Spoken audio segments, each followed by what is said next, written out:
invite the speaker of the day, Dr. Animesh Jain, and I would like to invite the host of the session today, Mrs. Maya Bendarkar. Over to Maya, ma'am.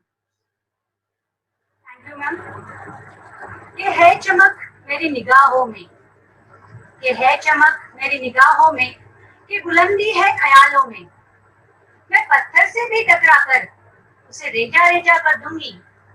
इस शाम ने मुझे नया मौका दिया है, एक नया बलबला, एक उम्मीद की किरण, कुछ कर गुजरने का जज्बा कि मैं ढूंढूं रास्ता खुद अपनी मंजिल का, कि मैं ढूंढूं रास्ता खुद अपनी मंजिल का। नमस्कार and good evening one and all present here. I, Maya Bendarkar, today's host, behalf of Shri Vardhaman Jain Educational and Research Multipurpose Foundation Nandura. I welcome you all for today's wonderful, healthful and grateful program. Challenges and Opportunities in Medical Field by Dr. Animesh Jain. This program has been organized in the living memory of legendary personality, the founder secretary of this institution, the person who dared to dream, the person who tried to make others' dreams true. जी हाँ, मैं बात कर रही हूँ हमारे स्वर्गीय Shri Premchand ji झांबड़ sir की, एक ऐसी शख्सियत जिन्हें शिक्षा के प्रति एक अलग ही लगन थी, एक अनोखा जज्बा था, अपने लक्ष्य तक पहुंचने का बेखौफ जुनून था। शायद किसी ने सच ही कहा है, यूं ही नहीं मिलती राही को मंजिल, यूं ही नहीं मिलती राही को मंजिल, एक जुनून सा दिल में जगाना होता है। पूछा चिड़िया से कैसा बना आशियाना, पूछा चिड़िया से कैसे बना आशियाना, बोली भरनी पड़ती है उड़ान बार बार, भरनी पड़ती है उड़ान बार बार, तिनका तिनका उठाना होता है, तिनका तिनका उठाना होता है।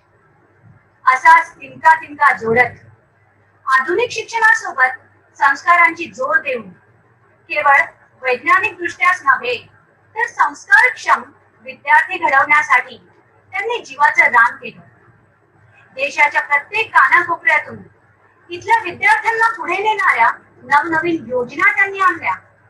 त्यामागे विचार फक्त एकच होता, माझ्या गावातील एकही विद्यार्थी कुठल्याही क्षेत्रात मागे राहायला नको। मी एका छोट्या गावात शिकलो म्हणून या स्पर्धेच्या युगात मी कुठेही डळमळायला नको, अशा त्यांच्या संस्कारक्षम आधुनिक विचारांना हॅट्स ऑफ, सलाम सलाम। काश हाथ में होता आसमान देने का मन करता है, काश हाथ में होता आसमान देने का मन करता है, सिर्फ झुक झुक कर जाता है, सलाम देने को मन करता है। सर आपने तो बंजर जमीन में भी चंदन उगा दिए, सर आपने तो बंजर जमीन में भी चंदन उगा दिए। आपकी इस अदा पर दिलो जान देने को दिल करता है, दिलो जान देने को दिल करता है। सर का कार्य सिर्फ शिक्षण क्षेत्र तक ही सीमित नहीं था, बल्कि वे सामाजिक कार्यों में भी उतने ही उत्साह से अग्रसर रहते थे। सर हमेशा कहते थे, don't wait for the perfect moment, take a moment and make it perfect. सरांचं एकूणच व्यक्तिमत्व हे खूप प्रेरणादायी होतं, ज्यांची प्रेरणा घेऊन या संस्थेतील प्रत्येक जण नवीन स्वप्ने बघायला शिकला, ज्यांच्या सहकार्याने मोठमोठी ध्येय गाठायला शिकला आणि ज्यांच्या कृतीची स्फूर्ती घेऊन प्रत्येक संकटाला धैर्याने तोंड देत नवीन उभारी घेऊन नव्याने जगायला शिकला, अशा व्यक्तीची उणीव आमच्या आयुष्यात भरून निघणारी नाहीच म्हणून। आता यानंतर काय होणार अशी भीती वाटत असतानाच या वादळातून सावरणारे हात आम्हाला समोर आहेत। अर्थातच ते हात होते आमच्या लाडक्या मीना मॅडमचे। सरांचे अधुरे स्वप्न पूर्ण करण्यासाठी मॅडमने आपल्या दुःखाला मुरड घातली आणि मोठ्या हिमतीने त्या परत उभ्या राहिल्या। सरांनी घेतलेला शिक्षणाचा वसा मॅडमने पुढे चालवला. त्यांनी अर्धवट ठेवलेल्या जबाबदाऱ्या आता त्यांनी आपल्या खांद्यावर पेलल्या आणि समर्थपणे त्या निभावूनही नेत आहेत. दुःखाचे हुंदके गिळत चेहऱ्यावर सदैव हसू ठेवणं खरं तर खूप कठीण असतं, परंतु त्यामध्ये त्यांचा हातखंडाच म्हणावा लागेल. कधी कधी जीवनात इतके बेधुंद व्हावं लागतं, कधी कधी जीवनात इतकं बेधुंद व्हावं लागतं की दुःखाचे काटे टोचतानाही खळखळून हसावं लागतं. खरंच आमच्या मीना मॅडम सारखं की दुःखाचे काटे टोचत असतानाही खळखळून हसावं लागतं. कदाचित जीवन यालाच म्हणायचं असतं, कदाचित जीवन यालाच म्हणायचं असतं, दुःख असूनही दाखवायचं नसतं. मात्र पाण्याने भरलेल्या डोळ्यांना पुसून आणखी हसायचं असतं आणि पुढे चालायचं असतं. Ma'am, you are the real inspiration for all of us. Ma'am, you always emphasize on health. Health is wealth. You keep this word in your mind. And so, in this pandemic situation also, you prefer to organize live yoga classes on a daily basis for all our students.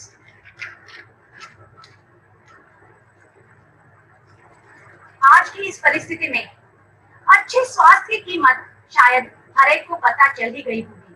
भगवान बुद्ध ने जैसे कहा है कि अच्छे स्वास्थ्य का आनंद लेने के लिए, किसी के परिवार में सच्ची खुशी लाने के लिए, सभी को शांति लाने के लिए सबसे पहले खुद को अनुशासित करना चाहिए और अपने मन को नियंत्रित करना चाहिए. यदि मनुष्य अपने मन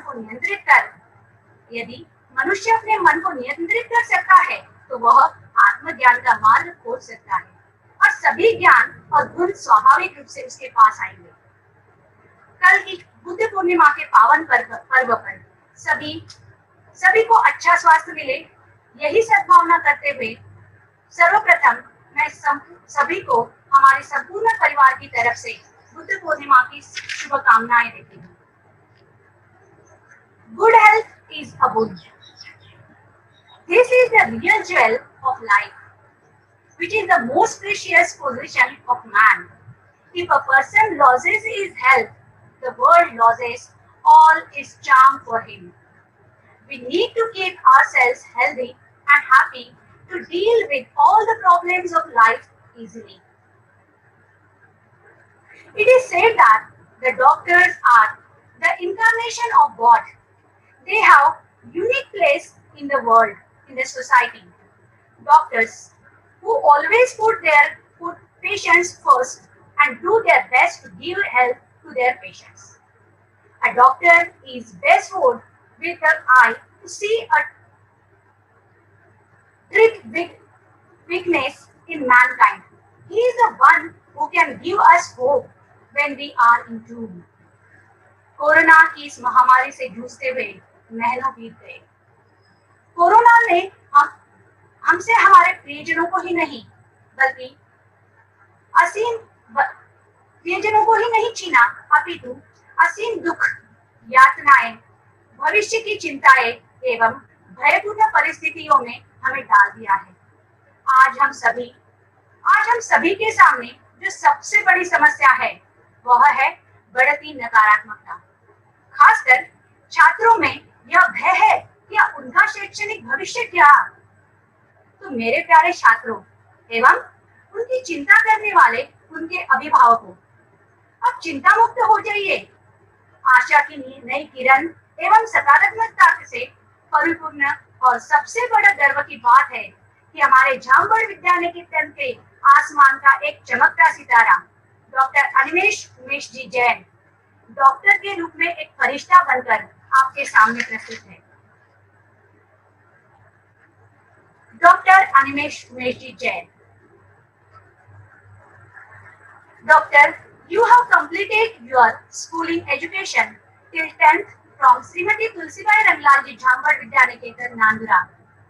11th and 12th you have completed from RLT Science College Akola. You completed your graduation from a well-known medical college of Mumbai, Topiwala National Medical College, Mumbai. You also have given your valuable 1 year service as a medical officer at Health Department under Zilla Parishad Gadchiroli at PHC Vadala and also at PHC Lahir. And it's a great pleasure to say that now you have joined PHC Nandura as a medical officer on voluntary basis to serve our own hometown. Besides serving the people, he plays tabla, guitar and flute. Singing is his hobby. When one thing I want to say for you, Animesh, when there are tears, you are the shoulders. When there is pain, you are the medicine. And when there is a tragedy, you are a hope for all of us. हमारे प्रतिभाशाली पूर्व छात्रों के अनुभव और ज्ञान का उपयोग बाकी छात्रों को हो, इसी हेतु पूर्व छात्रों के विविध विषयों पर आधारित सेमिनार्स आयोजित करने का अभिनव प्रयास ज्ञान के इस सफर की एक और नई कड़ी है। कुमारी कश्मीरा झांगड़ द्वारा इसकी नींव रखी गई और अनिमेश जैन द्वारा यह दूसरा पुष्प challenges and opportunities in medical fields आदरणीय झांगड़ सर को समर्पित है। Now I would like to hand over the mic to our today's most awaiting personality, Dr. Animesh Jain, for the further proceed. Animesh. Yes. Thank you so much, Maya Madam. Myself, Dr. Animesh Uttam Chand Jain. सबसे पहले तो मैं स्वर्गीय Shri Premchand ji झांबड़ sir, Meena madam, Anubha मंत्री madam, मेरे सभी झांबड़ विद्या निकेतन के teachers, मेरे सभी विद्यार्थी मित्र और उनके पालकगण, आप सभी को मैं धन्यवाद कहना चाहता हूं और आप सभी का स्वागत करता हूं। ये मेरे जीवन का पहला ही वेबिनार है जहां पर मैं अब मेरे अनुभव आपसे शेयर कर रहा हूं और ये मेरे लिए बहुत बड़ी सौभाग्य की बात है कि मेरे अनुभव ये मुझे मेरे ही स्कूल के विद्यार्थियों के लिए, जहां से मैं पढ़ा हूं और जिस गांव, जिस शहर में मैं पढ़ा हूं, उन्हीं वहां के ही विद्यार्थियों के लिए मुझे शेयर करने का मौका मिल रहा है। इसके लिए मैं आप सभी का आभारी हूँ। आज के इस सेशन के लिए हम लोग मुझे जो टॉपिक दिया गया है, challenges in medical field, challenges and opportunities in medical field. So आगे जाते हुए, डिस्कशन करते हुए, मैं आपको इस सेशन को ऐसा प्लान किया हूँ कि मैं पहले आपको मेरे स्कूल और जूनियर कॉलेज की लाइफ में जो भी मेडिकल फील्ड से रिलेटेड चैलेंजेस आए उनके बारे में कुछ मेरे अनुभव शेयर करूंगा। उसके बाद मेरे मेडिकल कॉलेज लाइफ के बारे में, और फिर अभी जो मैं प्रोफेशनल लाइफ में उतरा हूँ तो वहाँ के कुछ जो मेडिकल फील्ड के बारे में चैलेंजेस है और अपॉर्चुनिटीज मेरे सामने हैं, मैं उनके बारे में आपको बताना चाहूँगा। सो सेशन स्टार्ट होने के पहले मुझे एक बात याद आती है कि हम सब लोग जब 10th में थे, जो हमारे स्कूल के लिए पहली बैच 10th की जो पास आउट होने वाली थी और हम 5 ही लोग उस बैच में थे। तो जब हमारी पहली प्रीलिम की एग्जाम हुई, हम सब पाँचों के पाँचों विद्यार्थियों का जो स्कोर था वो सबसे लो था। हम पाँचों के पाँचों विद्यार्थी अच्छे से स्कोर कर पाएंगे या नहीं कर पाएंगे, ये हमको हमारे पे भी विश्वास नहीं था। लेकिन आज जब इस मुकाम पर पहुंचने के बाद में मैं जब मेरे स्कूल की तरफ देखता हूं, तो एक संस्था चालक करके जो प्रेमचंद जी झांबड़ सर, इन्होंने जो हमारे ऊपर विश्वास दिखाया और हमारे पेरेंट्स ने, हमारे टीचर्स ने हम पांचों स्टूडेंट्स के ऊपर विश्वास दिखाया, इस सबको मैं आप उन झांबड़ सर का, हमारे टीचर्स का, हमारे पेरेंट्स का, मैं आप सबका आभारी हूँ। और वो अगर विश्वास आप जब उस टाइम पे हमारे ऊपर बताते नहीं थे, तो आज हम लोग पांचों लोग जो अपने अपने फील्ड में अच्छा कर रहे हैं, वो कर नहीं पाते थे, ये मैं समझता हूँ। सो चलते हैं हम। मेरा स्कूलिंग लाइफ तो आप मतलब जो विद्यार्थी मुझे जानते हैं, जो टीचर्स मुझे जानते हैं, वो तो बहुत अच्छा ही जानते हैं कि मैं स्कूल लाइफ में कैसा था और क्या था सब कुछ। बट मेरे अभी विचार ऐसे है कि हर एक व्यक्ति के लाइफ में, हर एक व्यक्ति को कुछ भी अगर साकार होना है तो उसे 3 चीज़ों की बहुत ज़रूरत लगती है।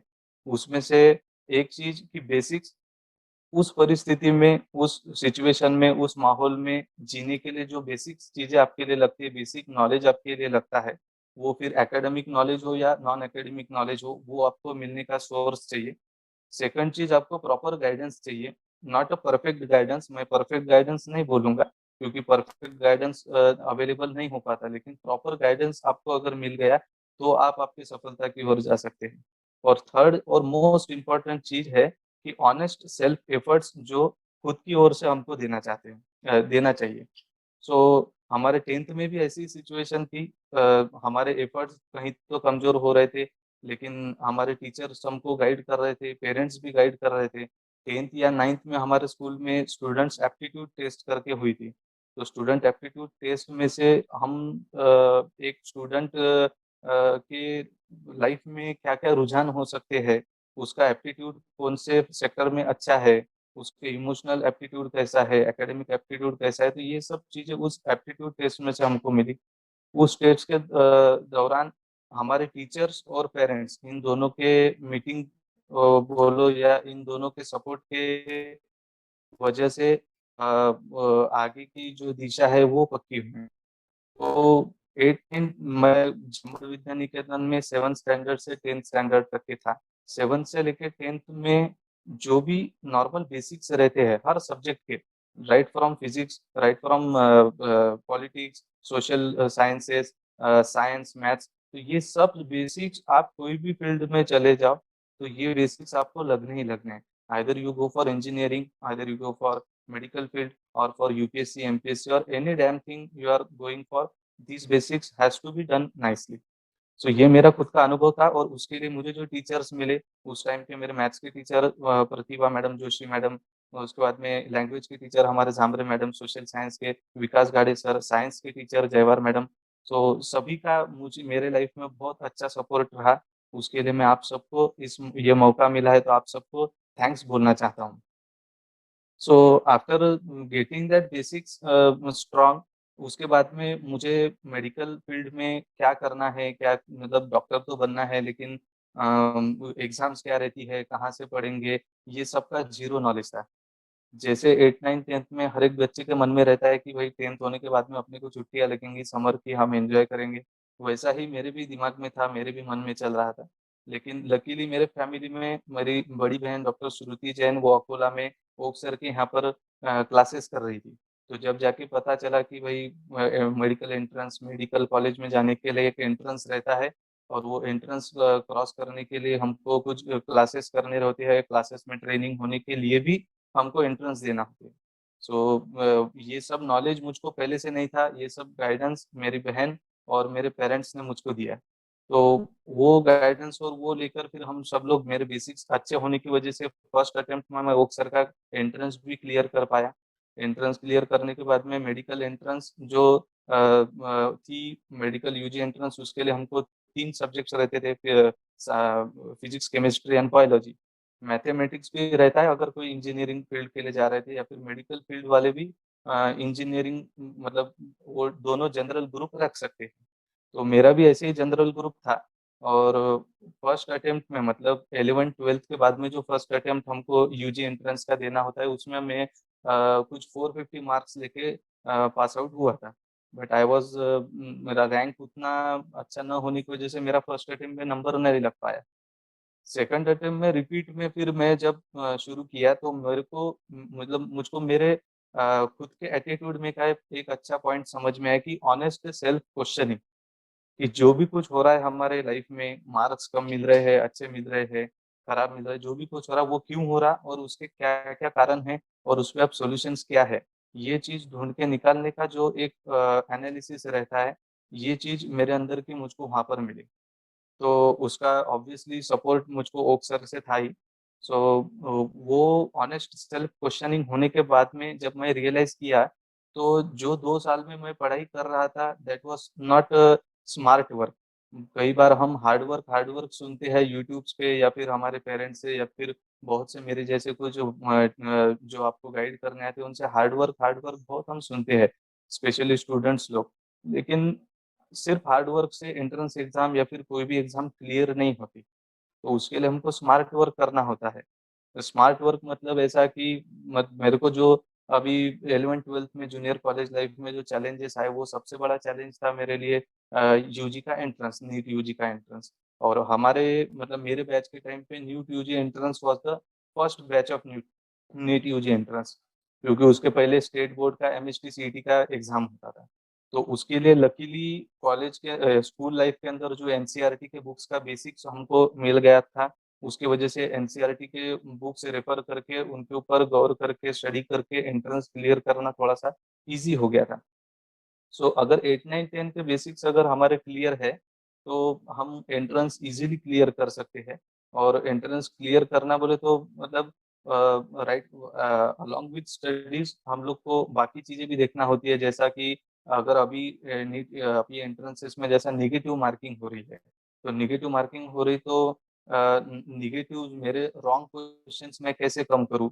पॉजिटिव मार्किंग मैं कैसे बढ़ाऊँ? मेरे वीक टॉपिक्स के ऊपर मैं कैसे काम करूँ? ये सब आपको जो भी गाइडेंस है, ये गाइडेंस बुक्स में या फिर टीचर्स से नहीं मिलता। ये ऑनेस्ट सेल्फ क्वेश्चनिंग करना होता है और हमारे टीचर्स को जा जाके पूछना पड़ता है।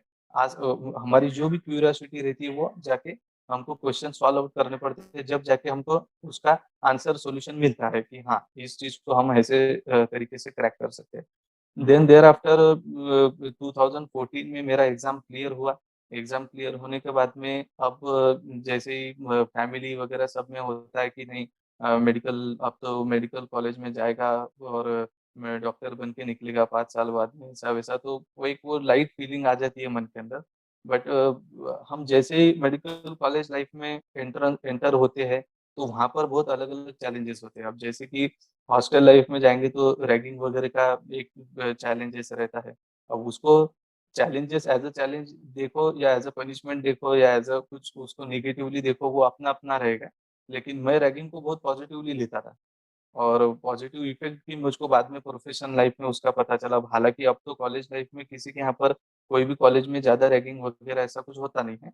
बट मेडिकल कॉलेज का it's a part of medical college, it's a part of medical journey और वो थोड़े बहुत प्रमाण में होना चाहिए, ऐसा मुझको लगता था। लेकिन अब वो थोड़ा-सा उसका अगर वे अगर गलत होता है तो that should be avoided actually.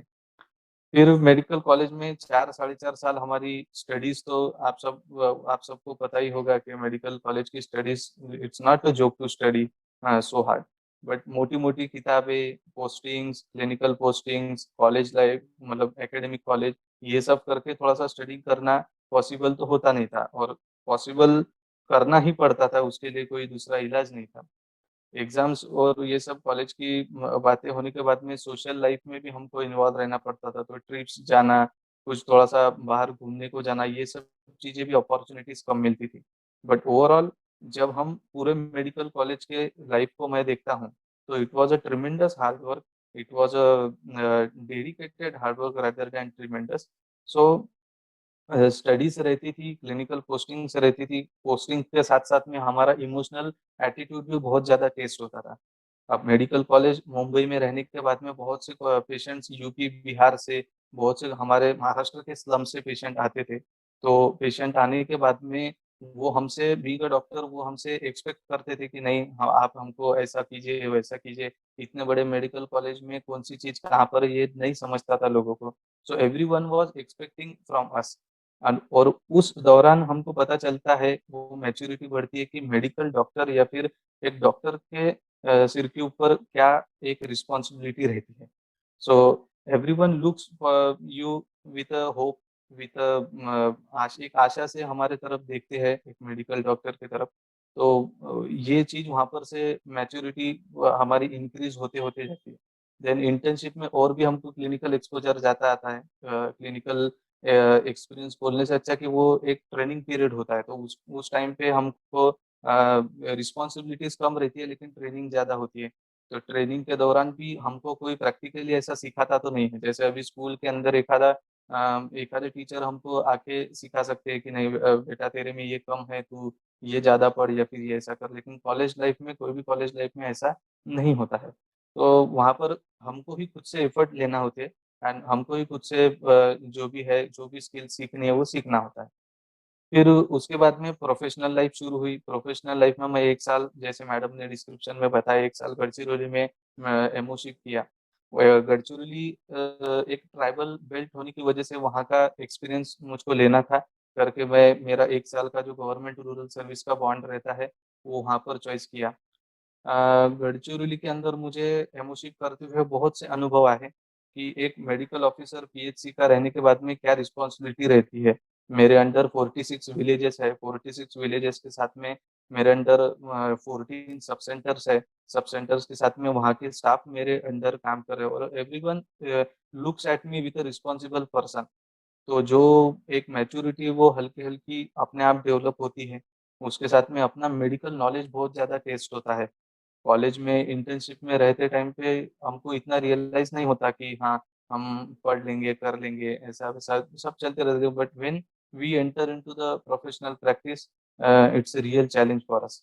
Then professional challenge में मेडिकल क्लिनिकल प्रैक्टिस के साथ में आपको पब्लिक फेस करना भी होता है। आप पब्लिक में जाओगे तो सब पब्लिक एक जैसी नहीं होती, कोई पॉलिटिशियंस मिलेंगे, कोई गरीब लोग मिलेंगे, कोई मिडल क्लास मिलेंगे, कोई हाई क्लास मिलेंगे। सो हर एक के व्यक्ति की पर्सनैलिटी, हर एक के व्यक्ति का एटीट्यूड समझ के उसको ट्रीटमेंट करना और ये भी अपने आप में एक चैलेंज होता है। सो ओवरऑल प्रोफेशनल लाइफ तो मेरी अभी-अभी शुरू हुई है, इसकी वजह से मैं प्रोफेशनल लाइफ के बारे में आपको ज़्यादा नहीं बता सकता। लेकिन यस, मेडिकल कॉलेज और मेडिकल स्कूल लाइफ के दौरान जो भी मेडिकल फील्ड से रिलेटेड चैलेंज आते हैं, उसमें से सबसे मेन चैलेंज मतलब है हमारा नीट यूजी का एंट्रेंस। सो जो भी स्टूडेंट्स लोग नीट यूजी या फिर मेडिकल प्रैक्टिशनर या फिर डॉक्टर की तरफ जाने के लिए ड्रीम है उनका और सोच रहे हैं, उन सब ने तो पहले 8, 9, 10th अपना जो बेसिक्स है साइंस और मैथमेटिक्स और इन जनरल सब सब्जेक्ट का अगर आप फ़ोकस्ड है तो साइंस और मैथ्स का आपने अगर बेसिक्स अच्छा कर लिया तो एंट्रेंस आपको क्लियर करने में आसानी जाती है। एंट्रेंस में अभी फ़िलहाल नेशनलाइज़ एंट्रेंस होने की वजह से एनसीईआरटी की बुक्स के ऊपर ज़्यादा प्रेफ़रेंस है। सो एनसीईआरटी की बुक्स आप ज़्यादा पढ़िए, एनसीईआरटी की बुक्स में का जो कॉन्सेप्चुअल नॉलेज है, वो पढ़िए। अब मेनली नीट यूजी के एंट्रेंस के लिए मैं आपको कुछ बातें बताना चाहूँगा क्योंकि आपके कुछ भाई रहेंगे, मेरे भी खुद के भाई-बहन हैं जो नीट यूजी के एंट्रेंस के लिए प्रिपेयर कर रहे हैं। तो उनके लिए कुछ चीज़ें ऐसी बताना चाहूँगा कि ओवरऑल पूरे सिलेबस में 3 सब्जेक्ट के सिलेबस में आपको कुछ चीज़ें कॉन्सेप्चुअल रहेंगी, कुछ चीज़ें इन्फॉर्मेटिव रहेगी, कुछ चीज़ें आपको रट्टा मारनी पड़ेगी, कुछ चीज़ें आपको लिख-लिख के देखना पड़ेगी। So you have to divide everything और ये सब डिवाइड करके आपको 2 साल बाद में जब आपकी एंट्रेंस की डेट पास में आएँगी, तो आपको एंट्रेंस में कैसा प्रिपेयर करना है, कैसा प्रेज़ेंट करना है उन 3 घंटे में इसकी प्रैक्टिस करना है। It's like a test match. तो टेस्ट मैच जैसा क्रिकेट का टेस्ट मैच जैसा 5 दिन चलता है वैसा ये हमारी 2 साल की जर्नी होती है। इसमें जो 2 साल में महीने-महीने के बाद में जो हमारी ट्यूशन्स में, क्लासेस में टेस्ट होती है, ये टेस्ट हमारे नेट प्रैक्टिस के या फिर प्रैक्टिस मैच के जैसी ये टेस्ट है हमारी। सो इन टेस्ट को भी सीरियसली लेना, सीरियसली लेने के बाद में इनमें बहुत ज़्यादा ये होता है कि बच्चे कंपैरिज़न करते हैं। मेरा भी फर्स्ट अटेम्प्ट में मैं कंपेयर करता था मेरे क्लास के टॉपर से या फिर मेरा ही बाजू में बेंचमेट जो है उससे मेरा कंपैरिज़न होना। सो कंपैरिज़न नहीं करना है। जो भी हमको एग्ज़ाम में मार्क्स मिल रहे, वो मेरे या फिर वो खुद मेरे इंटेलिजेंस के हिसाब से मिल रहे। मेरे दोस्त का या फिर उस क्लास के टॉपर का जो इंटेलिजेंस है वो अलग है, मेरा इंटेलिजेंस अलग है। ये प्रैक्टिकली पेरेंट्स ने और स्टूडेंट ने दोनों ने समझना चाहिए कि हाँ, मुझको एंट्रेंस में कम मार्क मिल रहे दैट्स नॉट गुड ओके लेकिन अब मुझको कम मार्क नहीं मिलना चाहिए इसके लिए मैंने क्या करना चाहिए?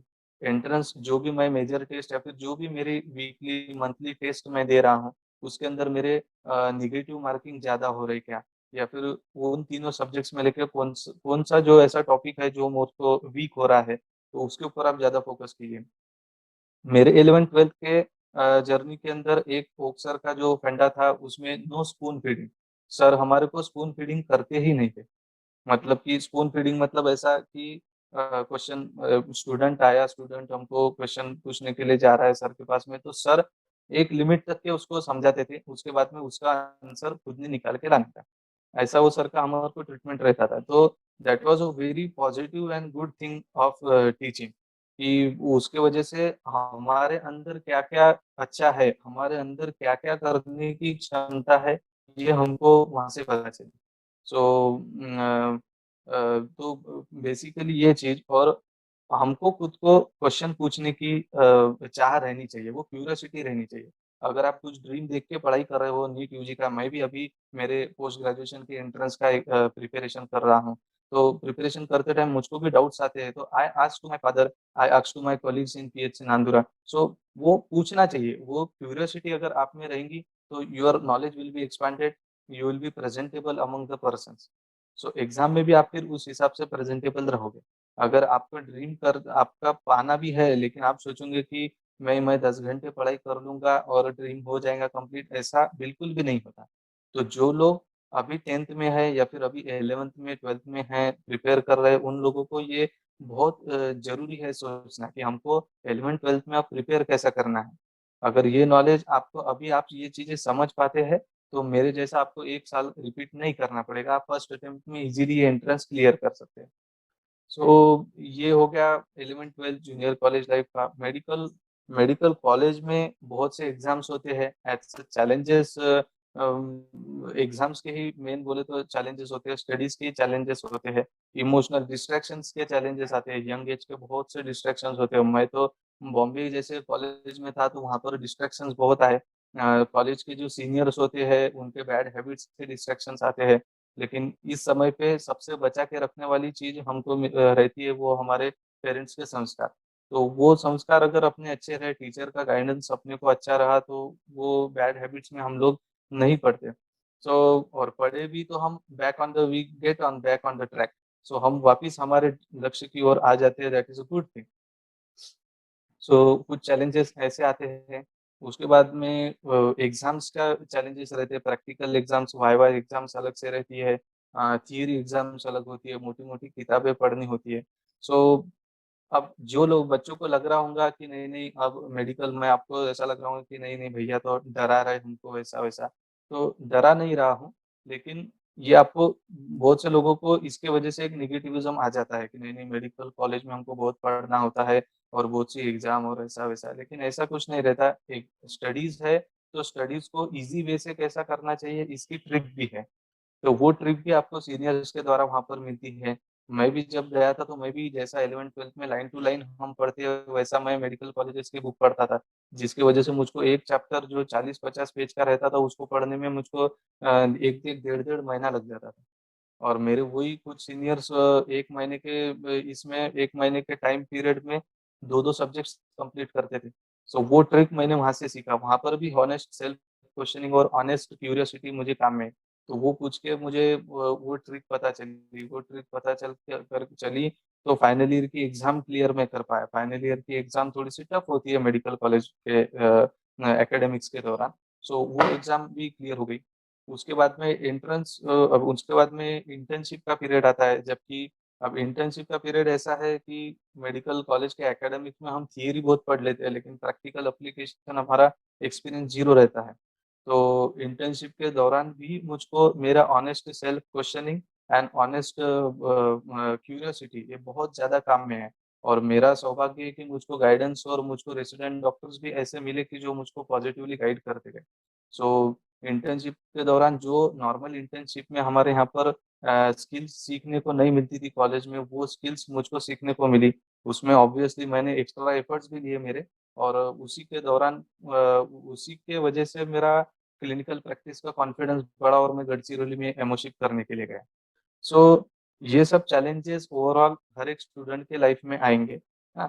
तो अभी जैसा ये तो मैं आपको बेसिक चीज़ें बताया, इसके बाद में जब हम क्वेश्चन आंसर सेशन लेंगे तो आप इसमें से तीनों में से जो भी चीज़ आपको स्टूडेंट्स को पूछना होंगे आप पूछ सकते हैं। और अब मेडिकल चैलेंजेस के बाद में मैं आपसे शेयर करना चाहूँगा कि अ, अभी फ़िलहाल मुझको जैसा गाडे सर ने बोला था कि साथ ही साथ कोविड और थोड़ा-सा न्यूट्रिशन के ऊपर थोड़ा-सा बताना। सो अभी फ़िलहाल आप सबको जैसा पता है कि कोविड का पैंडेमिक चल रहा है, और क्या करना क्या नहीं सबको ये क्वेश्चन्स था। और कोई भी डॉक्टर के पास में जाएँगे तो कोई डॉक्टर कुछ अलग बोलता है, कोई डॉक्टर कुछ अलग बोलता है, गाइडेंस अच्छे से नहीं मिलता है। तो ये पैंडेमिक में होना थोड़ा-सा नॉर्मल है, ये ऐसा मैं समझता हूँ। और इसी की वजह से मैं पीएचसी नांदुरा जॉइन किया वॉलंटरी बेसिस के ऊपर। सो कोविड के बारे में इन शॉर्ट ऐसा बताना चाहूँगा कि कोविड अभी तो फ़िलहाल सेकंड वेव थोड़ी-सी ज़्यादा पेशेंट्स की वजह से थोड़ा हमको ज़्यादा उसको चैलेंजेस फेस करना पड़े गवर्नमेंट को भी और लोगों को भी। लेकिन इसमें सॉल्यूशंस यही है कि आप घर में रहिए, मास्क का वापर कीजिए, जब भी आपको बाहर जाना है, अगर मोस्ट इम्पोर्टेंट वर्क है तो ही आप जाइए। और बेसिकली ये सब चीज़ें तो आप न्यूज़ और वगैरह में सुन ही रहे हो। इसके साथ-साथ मैं आपको यही गाइडेंस करना चाहूँगा कि अगर कोई भी पॉज़िटिव आता है, तो घर में सबसे पहले पैनिक नहीं होना है। पॉज़िटिव आया तो बहुत कुछ हो गया या फिर अब वो मरने ही वाला है या फिर वो बैड ही होने वाला है पेशेंट, ऐसा कुछ नहीं है। बहुत माइल्ड और मॉडरेट केसेस घर पे ही अच्छे से हम लोग ट्रीट कर रहे हैं। सिर्फ़ हॉस्पिटल एडमिनिस्ट्रेशन उन्हीं पेशेंट को लगता है कि जिनका कोरोना वायरस की वजह से उनके लंग्स के अंदर बीमारी ज़्यादा हद तक के फैल गई हुई है कि उनको ऑक्सीजन की ज़रूरत पड़ रही है। ऑक्सीजन के साथ में उनको आईवी एंटीबायोटिक्स जिनको उनको लग रही है, उन्हीं लोगों को एडमिट करने की ज़रूरत है। सो मेरा पॉज़िटिवली कहना तो यही रहेगा कि डरिए मत, जो भी अगर आपको सिम्पटम्स आए तो आप खुशी से उनको अच्छे डॉक्टर्स को share Thank you, Dr. Animesh Jain.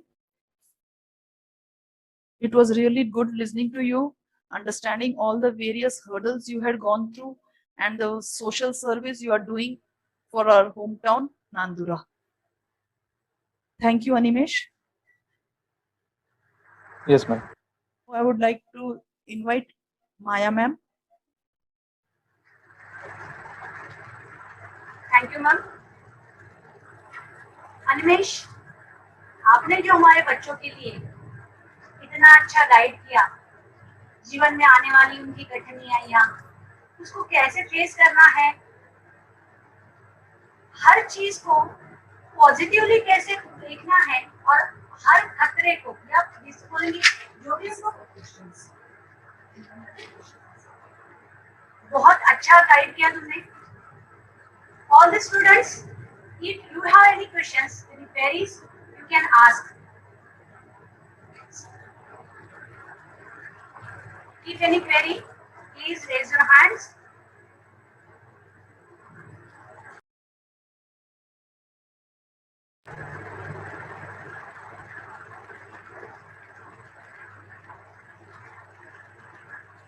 देखो बेटा, आपको जो भी आपके मन में डाउट है, जिनको भी मेडिकल करना है या ऐसे नहीं कि जिनको मेडिकल ही करना है, किसी भी फील्ड में जाना है, तो आपको इनका अनुभव जो है वो बहुत ज्यादा काम मतलब बेनिफिशियल रहेगा। And Avantika, okay, Avantika शिवकार, okay. yeah, Avantika, you can ask your question Avantika, now. Avantika can't hear our voice because her audio is off. We'll wait for her for some more time. Okay, anyone else want to ask a question? Can please raise your hand. There is one. Students, you are free to ask your questions, you ask your doubts. Animesh भैया हमारे ही school के पहले batch के student हैं. He's just like you, a student of STR ZBN. So please feel free to ask any questions, any doubts to Animesh. Yes. Avantika Shegokar. You got a trick of you got the trick of reading two subjects in study trick of reading two subjects in 1 month. You didn't told it. Yes. So I was about to tell that. So it's like कि जब हमको 2 subjects एक short time में करना है, तो उसमें से कुछ सिलेक्टेड टॉपिक्स ही हमको करना होते हैं। जैसे अभी समझो मान लो बायोलॉजी सब्जेक्ट्स है, बायोलॉजी में समझो 60 टॉपिक्स हमको एग्जाम के पहले दिन रिवाइज करना है। तो एग्जाम के पहले दिन तो बायोलॉजी के साथ में फिजिक्स और केमिस्ट्री भी रहेगा। सो एक दिन में हम तीनों सब्जेक्ट के ऑलमोस्ट 60 टॉपिक्स हम रिवाइज नहीं कर पाएंगे। तो रिवाइज क्या करना है, जो हमको लॉन्ग टर्म के लिए याद नहीं रह रहा है, वही टॉपिक्स हमको रिवाइज करना है। और ड्यूरिंग स्टडी यही चीज़ हमको करनी है कि 2 साल के दौरान जो कंसेप्चुअल टॉपिक हमको समझ गया, वो समझ गया। जो नहीं समझ रहा, जो इन्फॉर्मेटिव टॉपिक है, जिसको हमको बार-बार रिवाइज करना पड़ रहा है, वो टॉपिक पे हमको फोकस करना है। हाँ, कि इसके ऊपर क्वेश्चंस ज़्यादा पूछे जाते हैं और इसके ऊपर के ज़्यादा एमसीक्यूज़ बनाए जाते हैं एग्ज़ाम्स के अंदर और अलग-अलग ट्रिकी एमसीक्यूज़ इसके ऊपर बनाए जाते हैं। तो इसके ऊपर मैं ज़्यादा फोकस करूँ। So while revising you have to focus on those topics only. तो जब जैसे जैसे आप रिवाइज करोगे तो आपको टॉपिक्स फनल आउट करने हैं कि पहले दिन आप 20 टॉपिक रिवाइज करोगे, मतलब 2-3 महीनों के बाद में आप 10 ही टॉपिक रिवाइज करोगे और लास्ट के दिन आपको जब रिवाइज करना है तो 1-2 घंटे में या फिर 4-5 घंटे में आप पूरा बायोलॉजी का बुक कैसा रिवाइज करोगे। तो ये ट्रिक आपको वहाँ से मिलेगी while studying daily on daily basis. Okay, sir. Thank you. Okay. Sayyid Anas has raised his hand. So, Sayyid, you can unmute yourself and ask the question. Thank you, ma'am. Hello, sir. My हाँ, name is. I am in 7th class. I am very impressed. मैं आपके seminar से बहुत impressed हूँ। मेरा M लेके चल रहा है कि मुझे एक सर्जन बनने का है, न्यूरो सर्जन, हार्ट सर्जन। तो उसके वास्ते कौन से सब्जेक्ट है, अभी से कौन सी स्टडीज करनी पड़ेगी? Okay, very good. सो अभी सैयद आप 7th स्टैंडर्ड में ही हो, तो अभी आपका जो ड्रीम आपने बनाया है न्यूरो सर्जन या फिर cardiothoracic surgeon, it's a good dream. मेरा भी खुद का ड्रीम सर्जन बन के कार्डियो या फिर न्यूरो सर्जन बनना ही है। सो उसके लिए अभी 7th 8th और 9th और 10th के जो आपका जो पीरियड है उसके अंदर आप आपके साइंस और मैथमेटिक्स इसके बेसिक्स आप आपके क्लियर करो। कंसेप्चुअल टॉपिक्स आपको समझना है, जैसा फिजिक्स या फिर साइंस के अंदर आपको रे ऑप्टिक्स का फिनोमिना आएगा तो उसको अच्छे से समझना है। तो अभी 10th तक के आपको हर एक टॉपिक के कंसेप्चुअल कि हाँ, ये टॉपिक मैं पढ़ रहा हूँ तो ये मेरे लाइफ में मुझको कैसा अप्लाई करना है। अगर मैं जैसा अभी साइंस में आप डाइजेशन का टॉपिक पढ़ोगे तो हाँ, लिटरली पानी मैं जब पीता हूँ या फिर खाना मैं खाता हूँ तो मेरे शरीर में एनर्जी कैसे पैदा होती है। पानी पीता हूँ तो हर एक सेल को पानी कैसा जाता है, तो ये कंसेप्चुअल टॉपिक आप धीरे-धीरे समझो। उसके बाद में आपको 10th के बाद में आपको 11th-12th के बाद में नीट यूजी का एंट्रेंस क्लियर करना होगा। उसके बाद आप एमबीबीएस का जो 5.5 साल का कोर्स है, वो आपको कंप्लीट करने के बाद में आपका नीट पीजी का एंट्रेंस रहेगा, जिस स्टेज पे अभी मैं हूँ। तो नीट पीजी का एंट्रेंस क्लियर करने के बाद में आपका 4 साल का पीजी का कोर्स रहेगा और उसके बाद में आपको सुपर स्पेशलिटी की एंट्रेंस होती है, वो क्लियर करके फिर आप न्यूरो या कार्डियोथोरेसिक सर्जरी के लिए जा सकते हैं। तो उसके लिए अभी बहुत टाइम है। अभी उस ड्रीम तक के पहुँचने के लिए अभी मेरे को क्या करना चाहिए वो सोचना और वही सोचने वो उसका जो शॉर्ट स्टेप है वो अभी ये है कि 7th 8th 9th 10th ये चारों क्लासेस में मेरा जो भी कंसेप्चुअल नॉलेज है, मुझे एग्ज़ाम में कम मार्क्स मिले तो कोई बात नहीं, लेकिन मेरा जो भी आप कंसेप्ट मुझको पूछेंगे तो वो कंसेप्ट मुझको मेरे लाइफ में अप्लाई करते आएगा और मुझको कभी भी वो कंसेप्ट अगर पूछा तो मेरे को याद रहेगा, इस हिसाब से आपको पढ़ाई करना। उससे रिलेटेड जो भी डाउट्स आ रहे हैं, क्वेश्चन्स आ रहे हैं, वो आपके टीचर्स को पूछना। अगर टीचर्स अवेलेबल नहीं है, आपके पास में अभी मोबाइल्स वगैरह है तो गूगल पे सर्च करना। गूगल पे आपको नहीं अवेलेबल हो पा रहा तो आपके जैसे सीनियर्स होंगे कोई या फिर घर में भाई-बहन होगा कोई जो पढ़ा लिखा है, उनसे पूछना।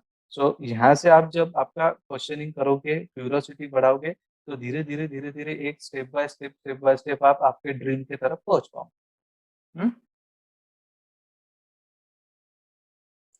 Thank you, sir. Okay. Other students, other participants, you're free to ask your doubts, ask your questions. You can please raise your hand. Okay. I would request our school director, Meena Premchandji Jhambad ma'am, to please speak a few sentences for Dr. Animesh. सभी को जय Jinendra, parents and बच्चों नमस्कार।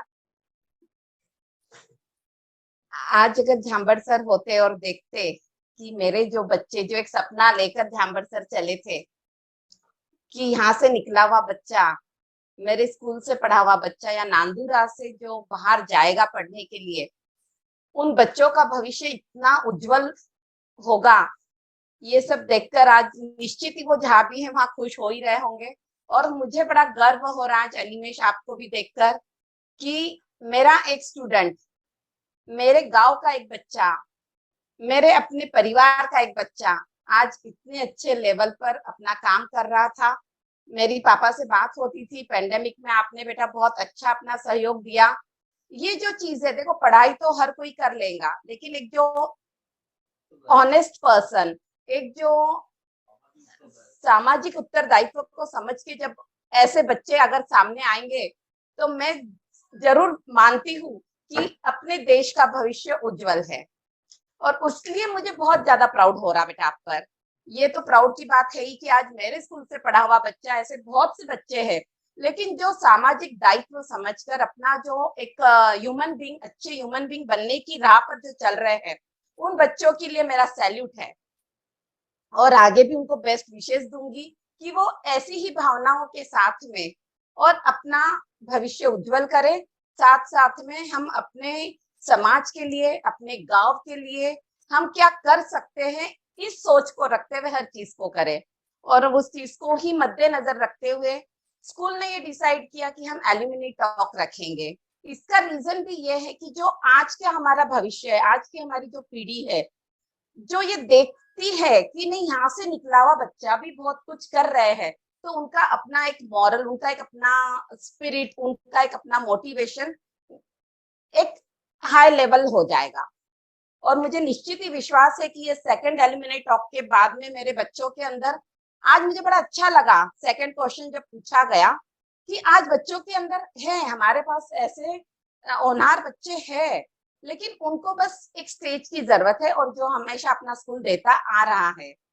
और आज का जो आपका टॉक रहा बेटा बहुत बढ़िया रहा, उसके लिए आपको धन्यवाद कि आपने स्कूल का जो एक स्कूल ने आपके पास एक प्रपोजल रखा उसका एक्सेप्ट किया और उसके ऊपर आपने अपना समय देकर स्कूल के लिए और स्कूल के बच्चों के लिए अच्छी चीज की। और पेरेंट्स को भी बहुत बहुत धन्यवाद जो वो अपना समय देते हैं, और आपके पेरेंट्स को भी बहुत बहुत धन्यवाद कि उन्होंने ऐसे संस्कार और ऐसे आपको मॉरल वैल्यूज दिए हैं जहां जब मुझे ऐसे बच्चे देखने को मिलते हैं। चलो बहुत बहुत धन्यवाद और thank you. Yes, madam. Thank you so much, madam, for this opportunity. Thank you, Meena ma'am. Any other students would like to have some discussion with Dr. Animesh? Yes, ma'am. Okay. So once again, on behalf of Srimati Tulsibai Ranglalji Jhambad Vidya Niketan family, I would like to extend a warm thanks to Dr. Animesh for doing best social service in his own hometown. Now we would like to come to the end of the program, and to wind up the program, I would request Mrs. Maya Bendarkar to conclude the session. Over to Maya ma'am.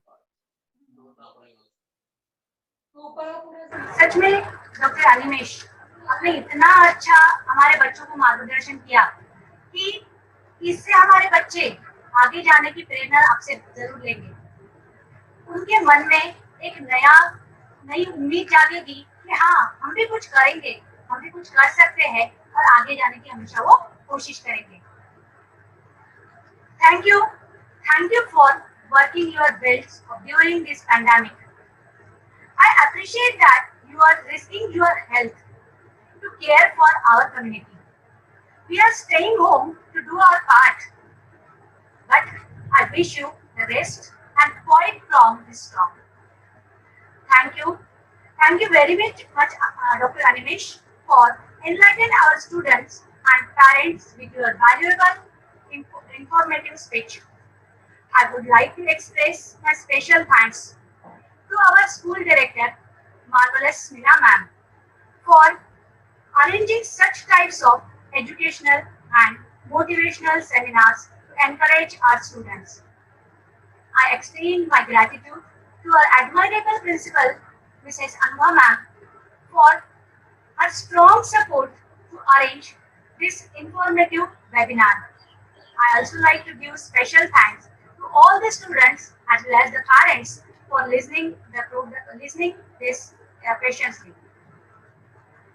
Last but not the least, I want to give a big thanks to all of you who support me directly or indirectly to success this event. Thank you once again. At last, thanks to the Maya ma'am also for doing this best anchoring also, है ना? क्योंकि एक ma'am सबको thanks बोल रही हो, ma'am के लिए भी मेरी तरफ से थैंक्स। प्रेजेंस ये हमारे लिए बहुत बड़ा मतलब एप्रिसिएशन होता है। Thank you ma'am. Thank you, Maya ma'am. Thank you, Meena ma'am. Thank you, Dr. Animesh. Thank Thank you, all ma'am. the Thank you so much. participants for sparing your time and giving us a patient listening. Thank you, everyone. With this, we are closing the meeting. Thank you, everyone.